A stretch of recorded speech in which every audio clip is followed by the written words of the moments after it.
Have you ever considered the profound significance of the Passover feast?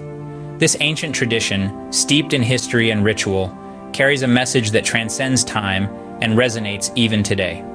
In the beginning, there was the land of Egypt, a place of captivity and sorrow for the children of Israel. They cried out to Yahweh, their God, for deliverance from their bondage, and Yahweh, in his infinite compassion, heard their plea. Enter Moses, the chosen deliverer, a humble shepherd tasked with confronting Pharaoh, the most powerful man in the known world. Yahweh commanded Moses to tell Pharaoh, "Let my people go." But Pharaoh's heart was hardened. This defiance prompted a series of divine interventions, 10 plagues that ravaged Egypt. The final plague was the most devastating, the death of every firstborn in Egypt.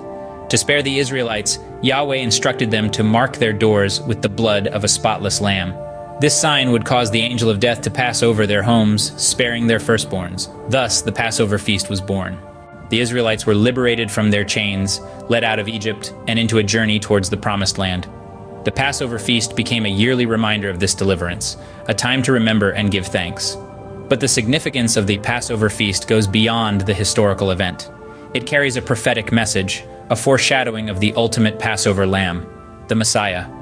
Just as the blood of the lamb protected the Israelites from the angel of death in Egypt, the blood of the Messiah, shed on the cross, offers protection from spiritual death.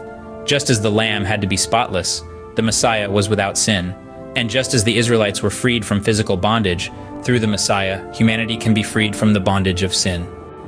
In the breaking of bread and the drinking of wine, the Passover feast takes on a deeper meaning. It is not just a commemoration of the past, but a celebration of the present and a hopeful anticipation of the future. The Messiah, our Passover lamb, has been sacrificed. Through him, we have deliverance, redemption, and the promise of eternal life.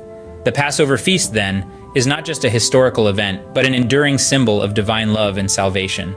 So, the next time you encounter the Passover feast, take a moment to reflect on its profound significance. It's not just a feast, it's a story of liberation, a prophecy fulfilled, and a promise of redemption. It's a tale of a God who hears the cries of his people and responds with an unfathomable love, the Passover feast. A timeless tradition, a story of deliverance, a prophecy fulfilled, and a promise that continues to resonate today.